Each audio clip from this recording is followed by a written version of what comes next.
Maman Sali. Comment ça va? Je vais bien, toi. Dieu merci, tout va très bien. On dit quoi? What about your Monday? Is everything good? Yeah, everything is fine. Okay. Is it cold? Just fine. Yeah, it's kind of cold here today. Today's rather good because yesterday it was raining all day long, but today's completely fine. It's not even cold outside. We had rain yesterday too, but today is kind of a little bit cold, you know? Okay, all right. So now we are used to it. So we take it as it comes. Yes. Comment allez-vous aujourd'hui? Je vais très bien. Tu vois comment les enfants de Prado sont forts, non? Tu n'as rien compris, ça dit ton mot bien. Vraiment, bonjour, bonsoir à toute la classe, bonsoir à tous les braves Mao, Matiata Blanc, Mao, notre boîte d'or. Notre boîte d'or, il y a quoi, mais ça fait que je n'ai pas entendu ta voix. Elle est là. Donc, bonsoir à tout le monde et je dis vraiment merci à Maman 99, Mao 99 parce que ce texte m'a tellement inspiré. Tous les jours quand on vient ici, on parle seulement de Papa Ado, on chante pour Papa Ado. Bon, il a chanté pour Maman Prada. Comme on l'a nommé Maman Prada. C'est son nom maintenant. Celui qui vient dire un autre nom là, on va lui faire moins 5. C'est Maman Prada. Il a fait la même chanson qu'il a fait pour Papa Prado. Il a fait la même chose pour Maman Prada. Il n'y a pas de problème. Waïzé, Maman Prada. Waïzé, Maman Prada. Waïzé, Maman Prada. Waïzé, Maman Prada. Maman Prada naïzé, waïzé. Waïzé, Maman Prada. Maman Prada, tu es une femme forte. Maman Prada, tu es une femme meilleure. Waïzé, Waïzé, Maman Prada. Tous les gens chantent pour Papa. On ne t'oublie pas. Mais franchement, on dit derrière un grand homme se trouve une grande femme. Maman Prada, vraiment merci. Merci pour toute la joie que tu apportes dans le cœur de notre papa. Nous sommes les enfants artificiels. Mais nous compassons à tes douleurs. Vois ton mari être insulté tous les jours. Vois ton mari être diminué tous les jours. Vois ton mari être trahi par des gens qui ont été proches de vous. Ça fait mal. Ça fait mal. Ça peut déchirer le cœur d'une femme. Surtout un homme qui n'a rien fait aux gens si ce n'est pas le bien qu'il veut pour les gens. Nous n'est pas fait, nous sommes d'accord. Mais on est classé, il y a des catégories. Mais ton mari, là, il est parmi ceux qui sont en haut. La Côte d'Ivoire, là, ton mari, là, il est parmi ceux qui sont en haut. Pour Dieu. Parce que, et quand on voit papa sortir, une femme qui subit tout ça, mais tout le temps, elle est souriante. Tu la vois, son petit sourire partout, chaque fois. Franchement, Maman Prada, on sait que si ce n'est pas toi, là, papa, là, son moral, là, ça l'est plus que bas. Mais je sais que quand tu es couché à côté de lui, parce que c'est la nuit, quand on dit la nuit porte conseil, là, non. Non, dans un couple, là, la nuit, là, c'est nous les femmes, on a le pouvoir. C'est nous, là. On peut rendre un homme heureux ou on peut le rendre malheureux. Et c'est la femme qui a ce pouvoir-là. C'est pourquoi Dieu, on dit, si tu ne crains pas femme, tu ne craindras rien. Un homme qui est bon, quand il croise une mauvaise femme, il va devenir mauvais. La femme va tout faire pour qu'il soit mauvaise femme. À moins qu'un homme que sa maman vraiment croit en Dieu jusqu'à être pris pour son fils. Sinon, quand un bon homme croise une mauvaise femme là, c'est difficile pour lui de devenir un bon homme. Parce qu'elle qui est à côté là, elle donne jamais, elle est jamais dans les bonnes choses. Mais quand un homme est mauvais, il est mauvais, sanguinaire, assassin, comment, quand il a une bonne femme à ses côtés là, voilà, il va devenir bon. Les gens vont s'étonner, mais pourquoi? Comment cet homme-là a pu changer? On voit ça dans la vie d'aujourd'hui, tous les jours. On voit ça couramment même. Tu vois des hommes qui sont mauvais, mais dès qu'ils se marient là, ils deviennent bien la famille. C'est pourquoi en Afrique, chez nous, on a l'habitude de dire, quand un homme est mauvais là, les gens ne cherchent même pas à savoir, on dit que c'est sa femme en même temps. C'est là qu'on dit que quand il est bon, c'est sa femme, hein. Mais quand il est mauvais là, la première des personnes qu'on accuse là, c'est la femme. Vous savez pourquoi? Parce qu'on se dit que la femme a le pouvoir de changer un homme mauvais en bon. Il y a plein d'hommes que je connaissais qui n'avaient même pas de relation avec leur maman. Mais dès qu'il s'est marié, la femme là lui a dit, hé, ta maman d'abord. Donc ça justifie tout quoi. Donc Maman Prada, vraiment merci. Que Dieu te garde longtemps auprès de notre papa. Que Dieu vous garde longtemps ensemble. Que Dieu mette sa baraka toujours dans votre foyer. Que Dieu bénisse toujours vos enfants, parce que vos enfants aussi en subissent. Parce que nous, les artificiels, là, même, on subit. Tous ceux qui sont à côté de vous, là, vous, là, même, est plus grave. Mais faites rien avec. Maman Prada, Dieu dit, la première bénédiction d'un homme, là, c'est sa femme. Maman, bénis-le. Tous les nani qui sont à côté, là, ne pourront jamais contre ton mari. Tant que tu seras là en train de le bénir. Rien ils ne pourront faire. Parce qu'il y a quelque chose que Dieu n'aime pas dans la vie, qui est l'adultère. Papa, où il est là? Il est spé, il est propre. Donc, quel droit ça tu vas mettre à papa, ça va prendre. Ça va prendre propre. Donc, fais le droit pour papa tous les jours, comme de la manière nous, là, tous les artificiels, là. On le tient dans notre cœur, on prie pour vous. On prie pour vous tous les jours. Donc, on sait que Dieu qui est là, il est vivant et il est réel. Parce que c'est quand Dieu n'a pas encore fait de miracle dans ta vie, quand Dieu ne t'a pas encore enlevé par, quand Dieu n'a pas encore dévoilé tes ennemis là, que tu ne vas pas croire en Dieu. Dieu là, il est réel, maman. Reste derrière Dieu, restez derrière Dieu, criez. Nous aussi on est derrière, là, on est artificiel, on prie pour vous. Tous ceux qui vous ont fait couler la larme, maman, les femmes là, les enfants vont les faire couler les mêmes âmes là. Les larmes que vous aviez coulées là, les enfants vont les faire couler ça jusqu'à l'aide de sa mère. Ils ne vont rien comprendre dans leur vie. Mais pourquoi mon enfant me fait souffrir? Vous allez tous payer. Parce que, imaginez une femme qui est couchée à côté de son mari, et puis elle est angoissée, et puis elle est là, elle-même elle est angoissée, mais elle se fait forte pour donner conseil, pour parler à son mari. Vous voyez ce que vous faites aux gens? Vous allez tous payer. Vous allez payer. De la manière Soro Dieu est en train de payer Dieu là. Voyez pour Soro là, c'est Dieu, hein. Il a dit devant Dieu que si Dieu, je prends le pouvoir là, si je ne vais pas faire comme ça, il ne faut pas me donner. Dieu ne lui a pas donné, mais il dit pourquoi Dieu n'a pas donné. Donc ce parole là, ça avec Dieu. Parce que l'histoire de Soro et puis Papa Ado là, c'est une histoire de hey. Nous on sera mécréants, nous on sera croyants. On est dans la main de Dieu. C'est ce qu'on regarde. Parce que si c'est la mécréant qui va prendre le pas, on va devenir tous mécréants. Voilà, si Dieu aussi sait, lui-même il est contre le mécréant là. On l'attend. Cette histoire de Soro, moi quand je regarde ça, je dis ça avec Dieu, il va faire son palabre. Et Dieu là, il est au contrôle. Ça fait que moi-même là, vous les Ivoiriens même là, vous les croyants là même, je ne vous comprends pas. Hein? Vous avez peur de quoi? Vous ne croyez pas en Dieu. Vous ne connaissez pas entre le bien et le mal là, qui fois ça va s'influer. Tout ce que vous devez faire là, c'est prier et puis laisser dans la main de Dieu.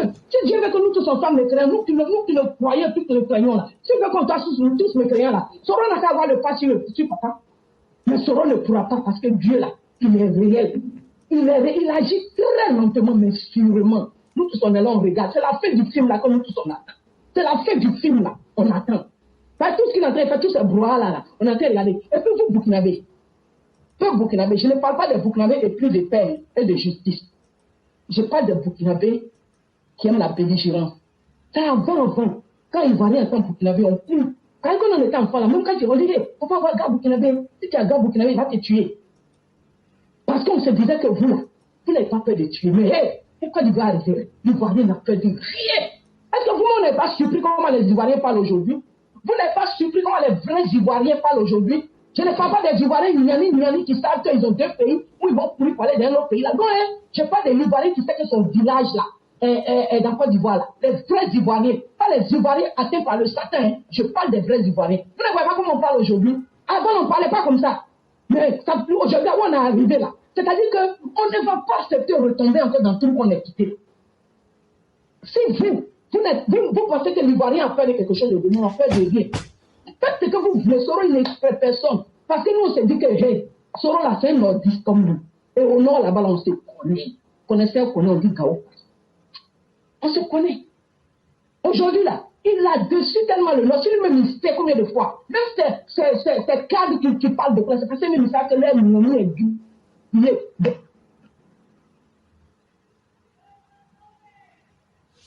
Dans leur région là, c'est ça là qui est le problème. Parce que quand on dit GP, Soro net là, tout le monde voit le diable.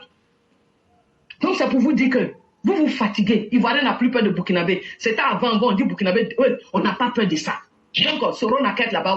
Faut pas Soro être là-bas. C'est que sinon on a laissé Soro dans la main de Dieu. Dieu même dit, quand tu laisses dans ma main là, laisse-moi faire. Donc il est dans la main de Dieu. Maintenant l'éclairage, je suis content que quand le gars là a parlé, tu n'as pas parlé dedans, faire des assauts là, pardon, faut plus parler, faut laisser les assauts dans nous les Niani, on va le gérer là-bas.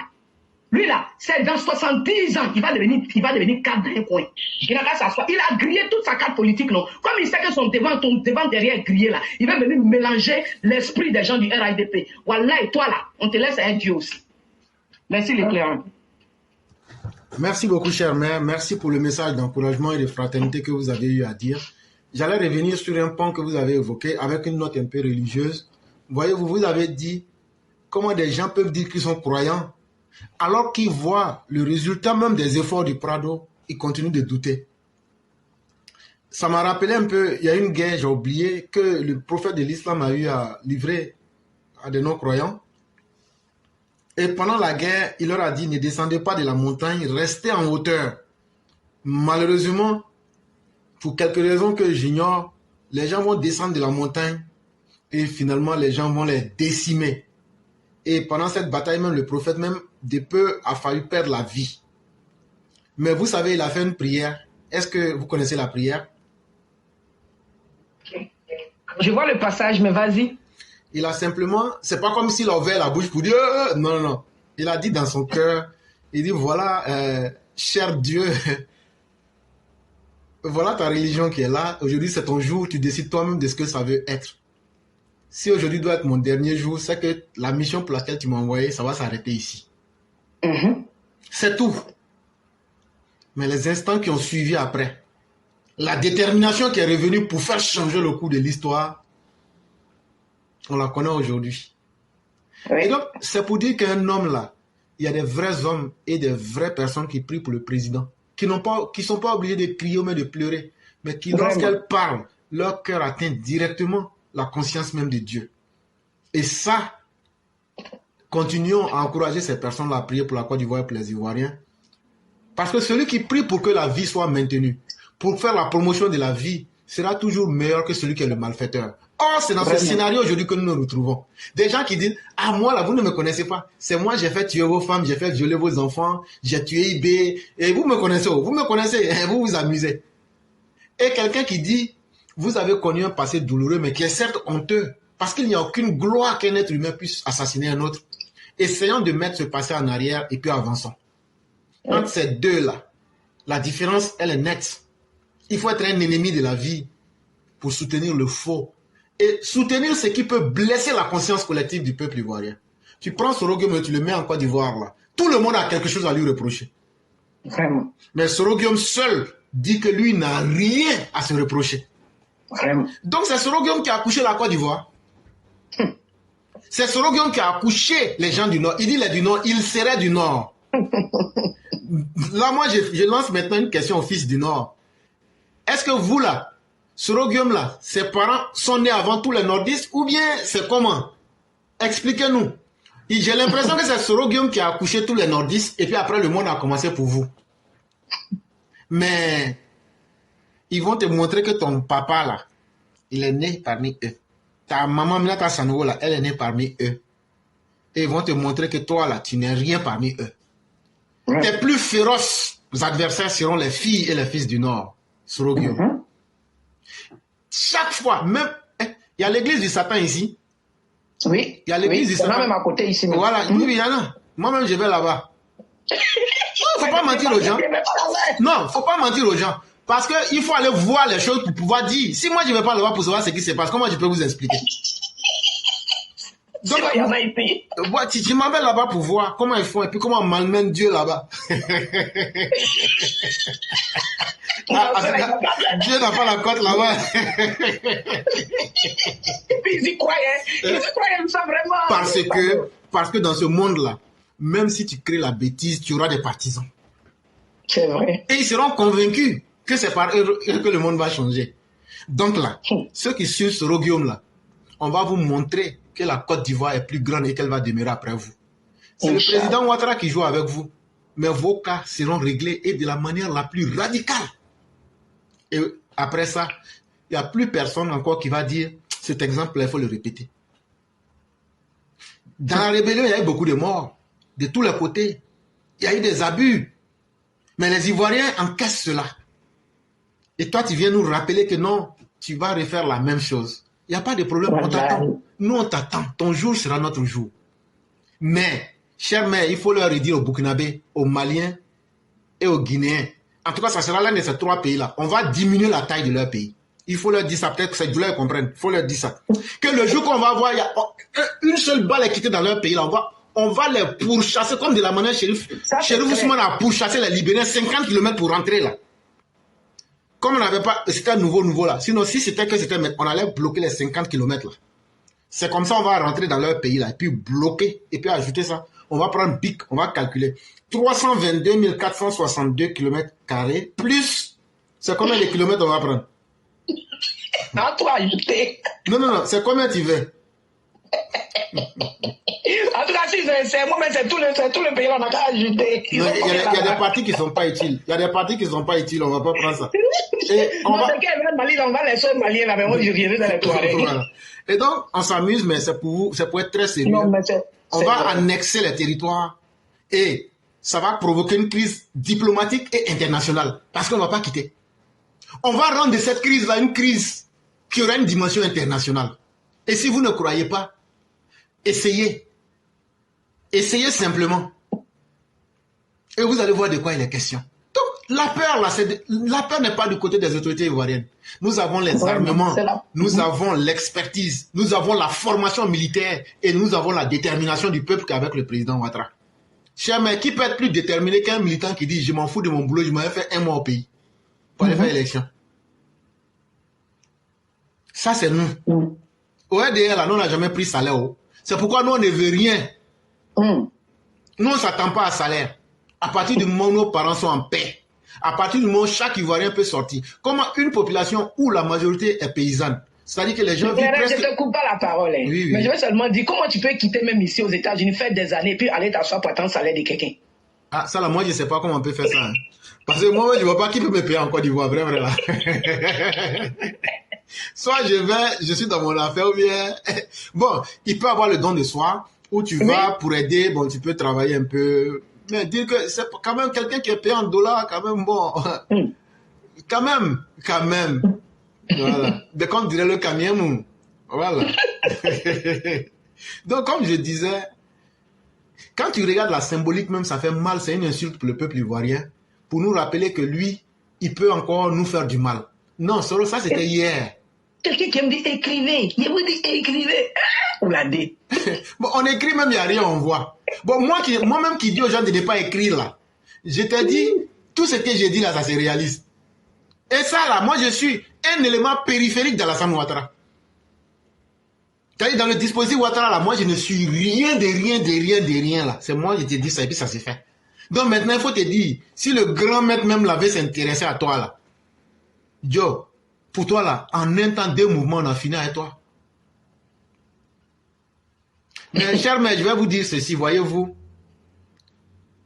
Quelle est la joie du chasseur quand il place un piège? Quand ça prend. Quand la proie approche, que le chasseur voit la proie pense qu'elle est maligne, qu'elle va pouvoir prendre ce qu'il y a sur le piège. Et puis un coup, ça se transforme, le piège prend. Donc là, quand quelqu'un, son malheur, là, ça va arriver à sa fin, c'est la personne même qui s'attire dans le piège. Oui. Et c'est ça qui est en train d'arriver à Sorogio. Quelqu'un, Bédier, Gbagbo, tous les opposants de Côte d'Ivoire se sont mis ensemble. Il les a défaits. Ils ont fait 1 à 1. Il les a défaits. C'est pas toi comme ça, là. Toi, on t'a donné 20 000 francs français pour t'inscrire à l'université en France. C'est toi qui vas venir déciencer, Ouattara. On sait, c'est toi qui as payé l'école de Ouattara. On sait que c'est toi, le premier kaki que le président Ouattara a porté, c'est toi qui as payé. Tu as travaillé. D'ailleurs, même c'est toi-même qui as accouché le président. On a fait une insémination artificielle dans ton bas-ventre. C'est toi qui as porté grossesse de Ouattara. Tu as travaillé, vrai, là, tu as fait beaucoup. Maintenant, toi-même, là, il faut te réaliser aussi. Toi-même, là, il faut te réaliser maintenant. Parce qu'au lieu de dire j'ai aidé les gens, ils n'ont pas reconnu là. L'effort que tu as pris pour aider les autres là, il faut prendre cet effort là pour t'aider toi-même maintenant. Et c'est là maintenant qu'on voit ton vrai poids. En réalité, tu n'es rien. Mais tu vas encore comprendre que tu n'es rien quand tu vas te lancer dans ce que vous êtes en train de préparer. Tes 2 éléments qu'on a pris là, il faut aller les demander. Et donc, chers mères, soyons sereins. Les autorités travaillent. Pour nous, c'est le plus important. Continuons à faire ce qu'on a à faire, encourager les Ivoiriens. Et l'avenir nous dira de quoi demain. Ce qu'il oublie même est que, si tu as vu que la rébellion même a réussi là, c'est parce qu'il a utilisé le nom de Papa Ado aux jeunes, au nord. S'il n'utilisait pas le nom de Papa Ado là, qui allait s'élever pour lui? Qui? C'est ce qu'il oublie, c'est ce qu'il a oublié au fait. Il a oublié que c'est le nom là qu'il a utilisé pour se faire là. C'est ce qui a fait que les jeunes l'ont pris. Cher mère, il n'a pas oublié, hein. Tu sais, l'être humain a cette capacité-là de se convaincre de ce qu'il n'a pas envie. C'est-à-dire, quand il n'aime pas quelque chose, il se convainc lui-même. C'est ce qu'on appelle la mauvaise foi. Et quand tu arrives à te convaincre toi-même, tu veux convaincre les autres. Sinon, Soros sait mieux que quiconque que le problème Ouattara, là, c'est d'abord un problème de Nord. Il le sait très bien. Et comme dit un proverbe Peul, c'est quelque chose qui fait que quelqu'un devient quelque chose. Maintenant que toi-même, tu veux devenir quelque chose, là, il faut être quelque chose maintenant. Ouais. C'est tout. C'est tout. Sinon, on a beaucoup écrit. Moi, j'ai payé des cahiers. Les cahiers, là, sont finis même. Bon, maintenant, ce que tu veux faire, là, nous, on dit, on est prêt, on est preneur. Il faut commencer, on va aller. On ne demande pas mieux. On ne demande pas plus. Votre jour sera notre jour. Parce que ça sera le dernier jour. Inch'Allah. Ça sera le dernier jour et on va passer à un autre chapitre. Sinon, si le président Ouattara était mauvais, aujourd'hui, on aurait pu assassiner les Laurent Gbagbo. Vraiment. On aurait pu assassiner les Blé Goudé. Vraiment. La femme de Sorogum et ses enfants sont en Côte d'Ivoire. Ils sont rentrés dada. Mais on aurait pu les prendre pour faire des moyens de chantage. Tes frères et tes parents sont en Côte d'Ivoire. Mais tu veux peindre l'homme Alassane Ouattara comme un démon. Mais la vérité, là, elle va s'imposer. La vérité n'a pas besoin de muscles. La vérité n'a pas besoin de publicité. Quand ça s'impose à ta conscience, là, que tu l'aimes ou pas, là, ça reste. Yep. Et donc, chers mères, disons aux Ivoiriens d'être sereins. Inch'Allah. Ouattara n'est pas un plaisantin. Non, Dieu au contrôle. Moi, j'ai confiance. Donc, ça va aller, Inch'Allah. Et merci à toi. À cause de... Non, l'éclaireur, si tu sais ce que tu fais là.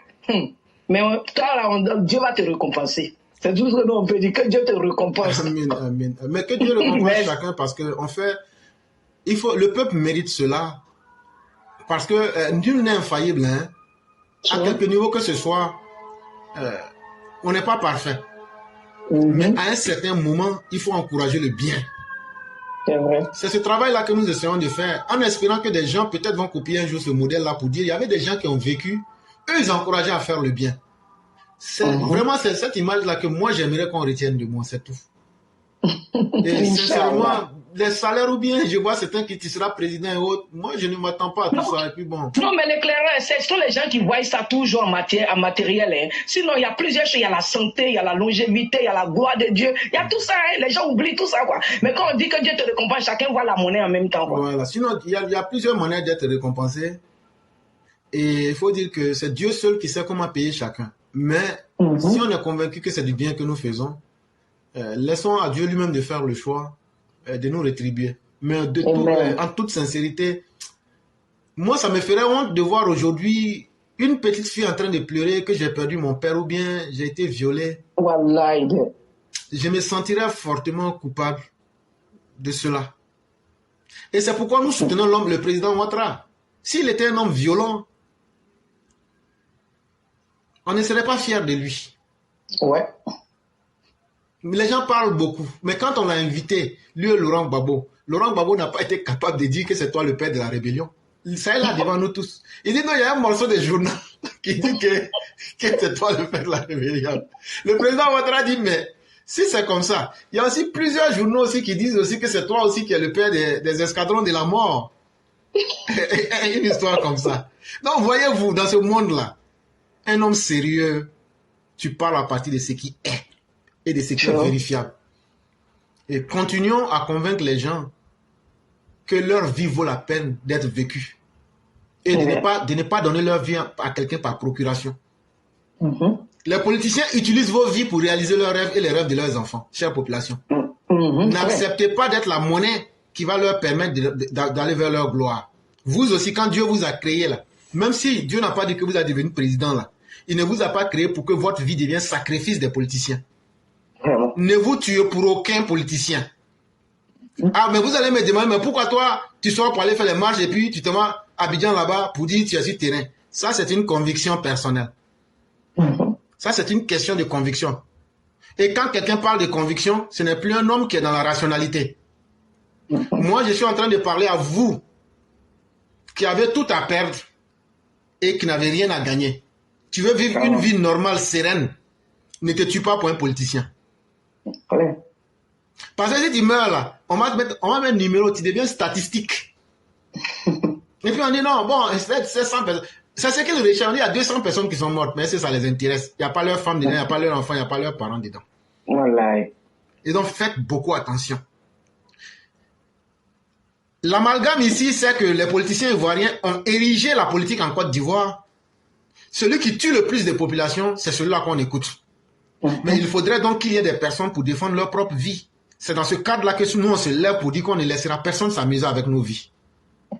Sinon, si dans la politique ivoirienne, on sait que Alassane et puis Gbagbo vont faire palabre, ça va s'arrêter sur le champ politique là. Nous, on s'en fout des deux. Vraiment. Nous, on s'en fout de qui il soit. Mais quand quelqu'un dit, je vais prendre les armes pour tuer les Ivoiriens, pour montrer ça à l'opinion publique, ces parents des gens tu vas tuer, ces gens-là disent qu'eux aussi, ils vont se lever pour t'empêcher. Voilà pourquoi nous autres là, on dit par tous les moyens, on va protéger nos vies et la vie de nos parents. Et donc, voilà ce qu'il faut comprendre. Et donc, vraiment, merci aussi à vous-même qui venez parler, chère mère, parce que vous nous encouragez énormément. On a besoin aussi de vos prières, de vos encouragements. Et puis, quand tu parles fort comme ça, là, ça me plaît comme ça. C'est qu'un on est ensemble, Inch'Allah. Merci beaucoup, chère mère. Qu'Allah nous protège, nous donne tous longue vie. Amen, amen, amen. Vraiment, bonne soirée à vous. Merci à vous de même. Et happy Thanksgiving. Thank you, same to you. I hope you have a big turkey, right? Oh yeah, I already marinate mine. I'm waiting on Thursday. Don't kill yourself. All right, thank you, you too. You're welcome. Have a nice day. All right. All right. Bye.